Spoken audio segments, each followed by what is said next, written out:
Welcome to TAL Tutorials. This is the last part for the chapter Refraction through a lens. This is a chapter 5 for ICC class 10. So in this part we will be solely working on magnifying glass and application of lenses. See, normal people, let us move, Before going into this PPT, I wanted to explain where magnifying glass or microscopes are.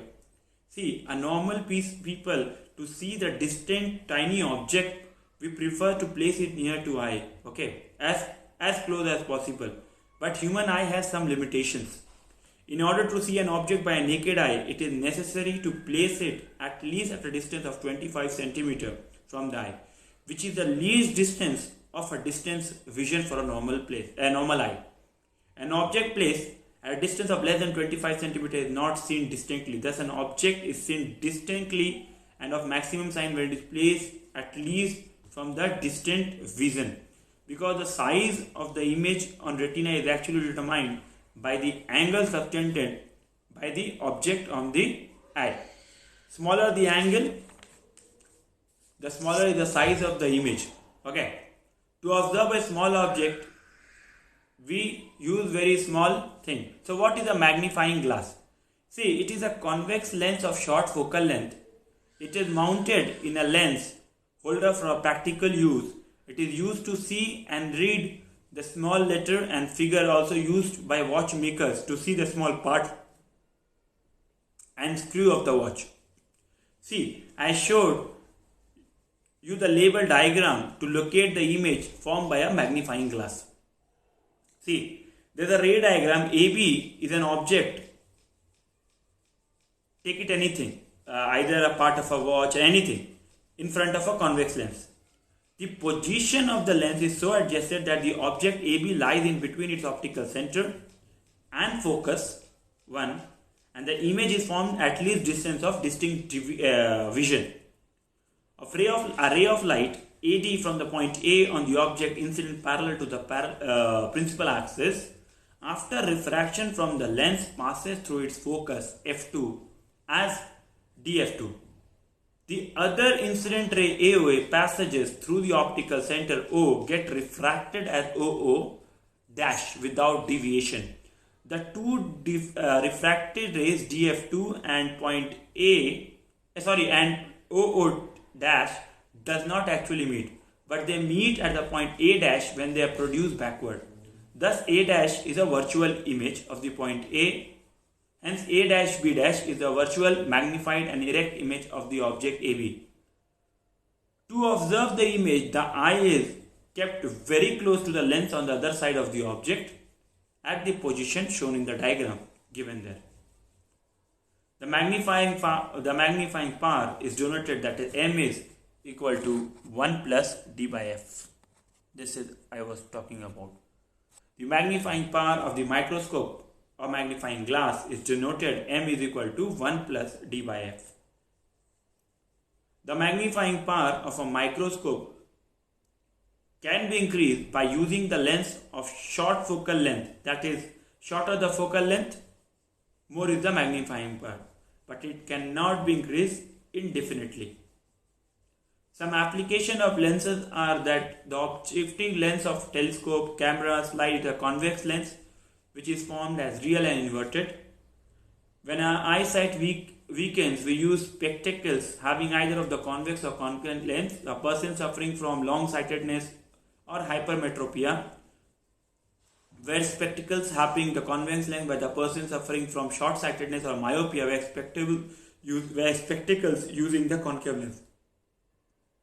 You will find some people both, that is short-sightedness and long-sightedness, so they use both the thing. A magnifying glass is a convex lens of short focal length fitted in steel frame provided by the handle. These are some uses of application of lenses.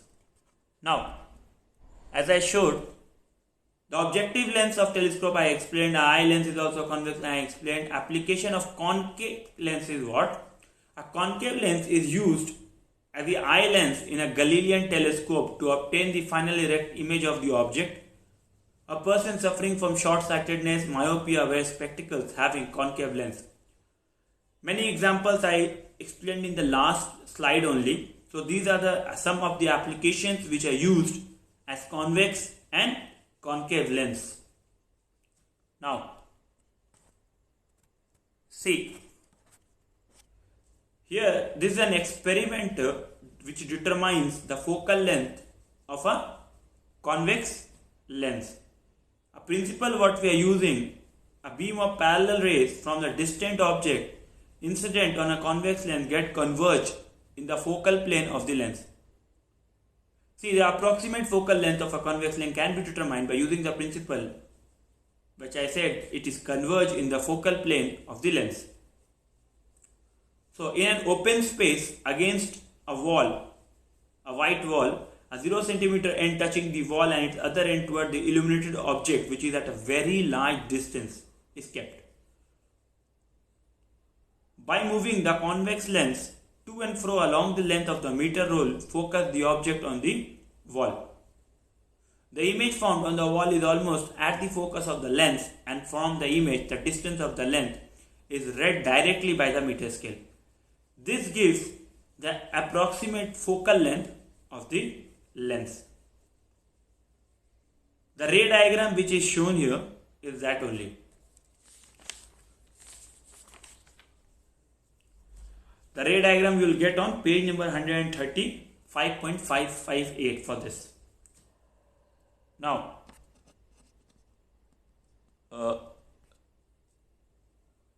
this is to determine the focal length of converging lens using plane mirror and one pin. Or you can say determining of exact focal length by an auxiliary plane mirror method. You can use that also. See, in order to determine the focal length by using plane mirror, we need a vertical stand. We need to arrange a pin, a lens, a plane mirror. Place the lens L horizontally on a plane mirror mm dash as given there. Arrange the pin P in the clamp horizontally in such a way that the tip of the pin is vertically above the center of the lens. Adjust the height of the pin till it has no parallax with its inverted images as seen from vertically above the pin. To check for a parallel, keep the eye vertically above the tip of the pin P at the distance nearly 25 cm. Then measure the distance x of the pin P from the lens and the distance y of the pin from the mirror using a meter rule and a plumb line. Then we need to calculate the average of the two distances, and that is used to give the focal length of the lens by a formula that is f is equal to x, that is distance, plus y, that is distance of the pin from the mirror, divided by 2, x plus y divided by 2. We should take 3 different observations after remove the parallax error each time and find the mean value of focal length of the lens. This is the way we find the exact focal length by an auxiliary plane mirror method. Now, last part of this PPT or this chapter is to differentiate between a convex and a concave lens by looking at a distance object or a printed page. See, on seeing a distance object through a lens, if its inverted image is seen, the lens is convex, and if the image is upright, the lens is concave. On keeping the lens near a printed page, if the letter appears magnified, the lens is convex, and the letter appears diminished, the lens is concave. Another difference I can say by touching method, if the length is thick in the middle and thin at the edges, the lens is convex. If the lens is thin in the middle and thick at the edges, the lens is concave. So this is it from this chapter class. I will be setting one question paper. An assignment will be given to you. Please submit it on time. And next chapter which we will be discussing will be spectrum. Till then, bye-bye and good night class.